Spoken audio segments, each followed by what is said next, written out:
먼저 말씀과 함께 81쪽의 본문을 제가 읽도록 하겠습니다. 하나님께서는 백성들을 위해 가나안의 7 족속을 쫓아내 주실 것을 약속하십니다. 가나안 족속을 불쌍히 여기지 말라고 하시며 어떠한 언약도 맺지 말라고 하십니다. 모세는 백성들에게 가나안의 신들에게 유혹되어 하나님을 떠나지 말고 그들의 제단을 헐고 우상들을 불사르라고 요청합니다. 왜냐하면 하나님께서는 만민 중에 이스라엘 백성들을 하나님의 백성으로 선택하셨기 때문입니다. 하나님께서는 신실하셔서 당신을 사랑하고 계명을 지키는 자에게는 끝없는 인애를 베푸시는 분이시며 그 반대의 삶을 사는 이들에게는 즉각적으로 보응하시는 분이십니다. 모세는 백성들에게 40년 동안 광야의 길을 걸은 것을 기억하라고 합니다. 오직 하나님께서 먹이시고 입히시며 아름다운 삶으로 인도하시는 유일한 분이심을 알아차리라고 합니다. 광야에서 생존하게 하신 하나님의 능력을 잊어버리고 교만하게 되면 백성들은 멸망하게 될 것입니다. 아멘. 오늘 본문 신명기 7장 말씀을 보면 하나님께서 이스라엘 백성들에게 가나안 땅에서 지켜야 할 법도와 규례들을 설명하십니다. 그 중에서 그들과 함께 혼인하지 말고 그들을 불쌍히 여기지 말고 그들과 함께 언약하지 말라라고 이렇게 가르치십니다. 왜냐하면 이스라엘 백성들이 그 약한 믿음과 신앙이 행여나 가나안 땅에 있는 우상 숭배로 인하여서 잃어버리게 되고 하나님을 떠나게 될까 염려되었기 때문입니다. 이와 같이 하나님의 법도와 규례를 잘 행하기만 한다면 하나님께서는 천대까지 인애와 은혜를 베풀어 주신다라고 약속하십니다. 그래서 질병으로부터도 지켜주시고 또 삶의 모든 걸음 가운데에 늘 풍성하게 하여 주시며 이방 나라들의 공격으로부터도 안전하게 지켜주실 것을 하나님께서 약속하십니다. 그리고 이어지는 8장 말씀을 보면 하나님의 명령과 규례를 잘 지킬 때에 하나님께서 주시는 그 가나안 땅이 얼마나 아름다운 땅이며 풍족하고 비옥한 땅인지 이 아름다운 땅에 대해서 세세하게 소개하면서 하나님의 명령을 잊어버리지만 않는다면, 하나님의 명령을 늘 기억하기만 한다면 이곳이 너희 아름다운 거처가 될 것이다 라고 하나님께서 약속하십니다. 그러면 오늘은 신명기 7장과 8장 말씀을 통해 함께 기도해야 할 기도 제목 3가지를 나누고 기도했으면 합니다. 첫 번째 기도 제목은 말씀에 순종하는 신실한 하나님의 사람 되게 하소서라고 기도하겠습니다. 말씀에 순종하는 신실한 하나님의 사람 되게 하소서. 우리 다 함께 9절의 말씀, 7장 9절의 말씀을 함께 읽겠습니다. 시작. 그런즉 너는 알라 오직 내 하나님 여호와는 하나님이시요 신실하신 하나님이시라. 그를 사랑하고 그의 계명을 지키는 자에게는 천대까지 그의 언약을 이행하시며 인애를 베푸시되. 아멘. 여기서 중요한 단어는 신실하다라고 하는 단어입니다. 원래 신실하다라고 하는 의미는 믿을 수 있는, 한없이 신뢰할 수 있는 이라는 의미를 가지고 있습니다. 그런데 원어의 의미를 살펴보니까요, 지탱하다, 양육하다라는 의미를 가지고 있고 사람이나 물건을 지탱해주는 기둥이다, 기둥이라는 이런 의미를 가지고 있습니다. 따라서 본문의 신실하신 하나님은 변함없이 자녀들을 늘 지켜주시고 그리고 자녀들의 삶의 기둥이 되신다라는 그런 의미로 볼 수가 있는 것입니다. 그래서 하나님의 모든 관심은 하나님의 백성, 하나님의 자녀들을 향해 있다라고 할 수가 있지요. 여러분, 자녀들이 부모님의 품 안에서 안전하게 배우고 익히고 그리고 성숙하게 자랄 때까지 부모님의 품 안에 있어야 하듯이 하나님께서도 그 자녀들을 영원한 생명의 길로, 안전한 길로, 구원의 길로 인도하시기 위해서 내가 너희들의 기둥이 될 테이니 내가 날마다 너희를 향하여서 관심을 가지고 늘 불꽃 같은 눈동자로 지켜볼 것이니 너희는 하나님의 은혜 가운데에서 거하며 세상의 유혹에 빠지지 말 것을 당부하십니다. 그래서 오늘 본문 7장 2절과 3절에서도 가나안 땅에 들어가서 3가지를 하지 말 것을 당부하십니다. 그들과 언약하지 말며 불쌍히 여기지도 말고 혼인하지도 말라. 그 이유에 대해서 4절에서는 그들이 너희를 오히려 유혹하여 너희가 하나님을 떠나가야 될까 염려한다. 염려하는 하나님의 마음이 드러납니다. 이스라엘 백성들이 가나안 땅을 점령하기 가장 쉬운 방법이 있다면 어떤 방법이겠습니까? 그들과 전쟁하지 않고 전쟁을 끝낼 수 있는 방법이 있다면 그들과 함께 조약하고 너희는 이곳에 살아라, 우리는 이곳에 살 터이니 서로 피해를 주지 말자, 이렇게 조약할 수도 있는 법입니다. 서로 부족한 것이 있다면 채워주자라고 언약하고, 그리고 그것을 이행하기 위해서는 집안 대 집안으로 혼인하여서 좋은 관계를 유지하는 것이 오히려 더 상식적이고 합법적인 것이 아니겠느냐라고 생각할 법합니다. 그러나 하나님은 그것을 금지하셨습니다. 왜냐하면 이스라엘 백성들이 믿음이 연약했기 때문이며 가나안 땅의 우상 숭배가 너무나도 이스라엘 백성들의 마음을 무너뜨릴 수 있는 아주 강력한 힘을 가졌기 때문입니다.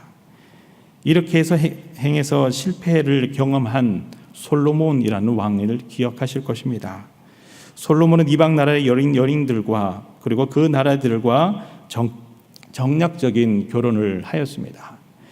그래서 그 아내들이 각자의 나라에서 섬기고 있던 우상들을 몰래 이스라엘 백성들에게로 그리고 왕궁에 가지고 오게 되었습니다. 먼 훗날 결국 그들이 섬기는 이방 신상이 점차 이스라엘 백성들 또한 우상을 숭배하게 되었고, 결국에는 이스라엘 백성들이 우상 숭배로 인하여서 하나님을 떠나며 믿음을 잃어버린 백성이 되어 심판을 받게 되었던 것입니다. 여기서 우리가 알 수 있는 중요한 교훈은 하나님의 말씀에 순종하는 신실함이 축복의 지름길이며 가장 아름다운 지혜이다라고 말할 수 있습니다. 여러분, 이와 같이 신실한 하나님 앞에서 우리 또한 신실함으로 하나님만을 의지하며 신뢰하며 하나님의 말씀대로만 순종하며 믿음으로 나아가는 이것이 바로 최고의 지혜이며 축복의 지름길인 줄 믿습니다. 하나님의 말씀대로 늘 순종하기에 하나님, 제가 하나님 앞에 신실한 사람 될 수 있도록 날마다 말씀을 통하여 믿음의 결단이 있게 해 주시고, 그 말씀을 가까이 할 때마다 하나님의 뜻을 깊이 깨달을 수 있는 하늘의 지혜를 허락하여 주시옵소서. 오늘도 기도함으로 하나님과 함께 동행하는 신실한 주의 자녀들 다 되시기를 간절히 소망합니다. 다음으로 두 번째 기도 제목은 말씀대로 순종할 수 있는 담대한 용기를 주옵소서 기도하겠습니다. 말씀대로 순종할 수 있는 담대한 용기를 주옵소서. 다 함께 우리 본문 18절과 19절의 말씀을 함께 읽겠습니다. 7장 18절과 19절의 말씀을 함께 읽겠습니다. 시작. 그들을 두려워하지 말고 내 하나님 여호와께서 바로와 온 애굽에 행하신 것을 잘 기억하되 내 하나님 여호와께서 너를 인도하여 내실 때에 내가 본 큰 시험과 이적과 기사와 강한 손과 편팔을 기억하라. 내 하나님 여호와께서 내가 두려워하는 모든 민족에게 그와 같이 행하실 것이요. 아멘. 하나님은 가나안을 정복하기에 앞서서 이스라엘 백성들에게 세 가지, 그들과 언약하지 말고 불쌍히 여기지 말고 혼인하지 말라라고 이렇게 말씀하셨습니다. 그리고 또한 한 가지 더 하지 말아라 라고 말씀하셨는데, 그것이 두려워하지 말라라고 이렇게 말씀하신 것이죠. 그래서 18절 말씀에서도 두려워하지 말라라고 하시고 21절 말씀에서도 너는 그들을 두려워하지 말라. 너희 하나님 여호와 크고 두려운 하나님이 너희 중에 계시다라고 이렇게 말씀하십니다. 여기서 이 두려워하다라는 단어를 원어의 의미를 보면요, 그들의 얼굴로부터 두려움을 느끼다라는 이런 의미를 가지고 있습니다. 이스라엘 백성들은 가나안 땅에 거주하는 원주민들의 존재 자체만으로도 그들의 얼굴을 보기만 해도 그 마음이 간담이 녹을 정도의 큰 두려움을 가지고 있었다라는 것을 보여줍니다. 눈에 보이는 가나안 사람들의 존재에 대해서는 두려워하면서 보이지 않는 하나님에 대한 두려움은 잊어버릴까 하나님께서 늘 걱정하셨습니다. 여러분, 사람이 두려움을 많이 느끼게 되면 마음이 움츠러지는 법입니다. 그리고 마음이 움츠러지게 되면은 가지고 있는 능력을 10분 발휘하지 못합니다. 그리고 실수 또한 많이 경험하게 됩니다. 이미 움츠러든 자녀들에게 필요한 것은 부모의 따뜻한 사랑과 안아주고 품어주고 이해해주며 함께하는 것, 이것이 가장 필요합니다. 우리 하나님께서도 두려워하는 백성들에게 평안한 마음 더하여 주시고자, 그리고 그 두려움을 이겨내는 믿음의 확신을 주시고자, 너희가 하나님 앞에 순종할 때에 하나님께서 다 이기게 하시고 이것도 너희들에게 선물로 주시며 저것도 너희들에게 선물로 주실 것이다. 하나님께서 그 순종의 축복을 심판과 저주보다도 더 많이 두려워하는 자녀들에게 알려주십니다. 그래서 12절 말씀에서 말씀대로 순종할 때에 하나님께서 인애를 베푸시고, 13절에서 토지 소산의 기름진 축복과 소유의 번창함을 약속하시며, 15절에서는 질병으로부터의 건강함과 강건함을, 19절에서는 하나님께서 크신 능력으로 그 대적들을 다 멸하실 것이라고 약속하십니다. 여기서 우리가 알 수 있는 중요한 교훈은 하나님의 관심은 자녀들의 평강이다라고 하는 것입니다. 하나님의 관심은 자녀들의 평안과 평강에 있는 줄 믿습니다. 우리 마음 가운데 두려움을 이겨낼 수 있는 것은 하나님께서 약속하신 축복을 날마다 기억하며 되새기는 것입니다. 우리 안에 있는 근심이 아니라 하나님의 약속을 날마다 묵상할 때에 내 안에 행여나 두려움이 있을지라도 하나님의 약속의 말씀이, 하나님의 신실한 그 약속의 축복이 우리의 마음 가운데 두려움을 이겨내게 하며 신실한 믿음의 사람으로 담대하게 나아가게 할 줄 믿습니다. 이와 같이 하나님의 말씀대로 순종하오니 하나님, 오늘도 저의 마음 가운데에 두려움이 아니라 오직 하나님의 말씀대로 순종하는 담대한 믿음과 용기를 주시옵소서.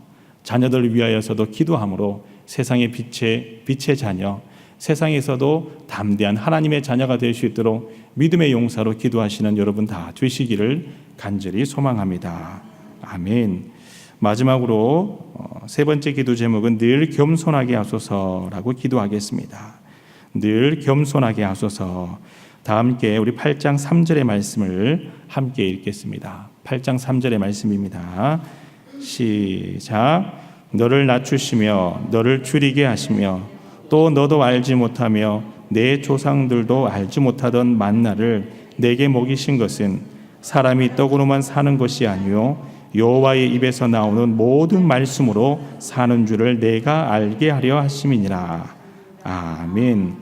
8장에서 자주 언급되는 표현 중 하나가 너를 낮추시며 줄이게 하신다라고 하는 표현입니다. 2절에서도 하나님께서 낮추신 이유는 말씀대로 행하는지 불순종하는지 시험하기 위해서다라고 말씀합니다. 3절에서도 하나님께서 낮추신 이유는 세상의 양식이 아니라 오직 말씀의 양식을 귀하게 여기는 하나님의 사람으로 세우시기 위함이며, 그리고 16절에서도 하나님께서 백성들을 낮추시는 이유는 오히려 복을 주시기 위해서다라고 이렇게 말씀하십니다. 순종하는지 불순종하는지 확인하기 위해서, 세상의 양식이 아니라 하나님의 양식으로 살아갈 수 있도록 세우시기 위해서, 결국 모든 백성들의 복을 위해서 하나님은 우리를 낮추시며 때로는 시험하신다라고 하는 것입니다. 하나님이 낮추실 때에 우리의 마음가짐에 있어서 중요한 것이 있다면 바로 겸손한 마음이 아니겠습니까? 겸손하지 않을 때에는 작은 시험과 시련 앞에서 이스라엘 백성들이 불순종하기 쉽기 때문입니다. 겸손하지 않을 때는 말씀이 아니라 세상과 타협하기 쉽습니다. 겸손하지 않을 때는 하나님의 축복이 아니라 심판이 임하기 마련입니다. 그래서 하나님은 이스라엘 백성들이 겸손해질 수 있도록 교만하지 않고 하나님 앞에 날마다 겸손하여 하나님 주신 말씀대로 순종하여 큰 축복과 생명을 이어받기 위해 그들을 늘 시험하며 광야에서 훈련시키신 것입니다. 그러면 어떻게 하나님 앞에 우리가 겸손할 수가 있을까요? 하나님께서는 8장에서 이렇게 이야기하십니다. 너희는 여호와를 잊지 말라. 하나님께서 행하신 일을 기억하라. 여러분, 이와 같이 하나님을 하나님께서 우리에게 행하신 일, 하나님께서 2000년 전, 3000년 전 많은 믿음의 선진들과 성경의 인물들과 함께 하셨던 그 놀라운 역사와 기적을 잊지 않으며 늘 하나님을 기억할 때에 하나님께서 여러분들을 붙들어 주시고 삶의 자리 가운데 용기가 필요할 때 용기와 위로를 더하여 주시며 지혜가 필요할 때 세상에 더할 수 없는 지혜와 지식과 명철로 기름 부어 주시고 함께 동행하여 주실 줄 믿습니다. 이와 같이 하나님께서 행하시는 모든 일들을 늘 기억하며 하나님께서 나에게 복의 복을 더하여 주실 줄 믿음으로 하나님과 함께 동행하는 우리 모든 신일교회 성도 여러분 다 되시기를 간절히 소망합니다. 다 함께 세 가지 기도 제목으로 기도하도록 하겠습니다. 첫 번째 기도 제목은 말씀에 순종하는 신실한 사람 되게 하여 주옵소서 기도하시고, 두 번째 기도 제목은 말씀대로 순종할 수 있는 담대한 용기를 주옵소서 기도하시고, 세 번째로는 하나님 앞에 늘 겸손하여 하나님께서 예비하신 복된 길을 걸어갈 수 있도록 인도하여 주옵소서 기도하시고, 여러분 각자의 기도 제목과 그리고 내일 있을 주일 예배를 위하여서 그리고 담임 목사님의 모든 사역을 위하여 영육간의 강건함을 위하여 우리 모든 세계 각지에 흩어져 계시는 선교사님들을 위하여 하나님이 늘 함께 동행하여 주시옵소서 기도하시고 돌아가도록 하겠습니다. 함께 기도하겠습니다. 주여 믿습니다. 주여 믿습니다. 주여 믿습니다.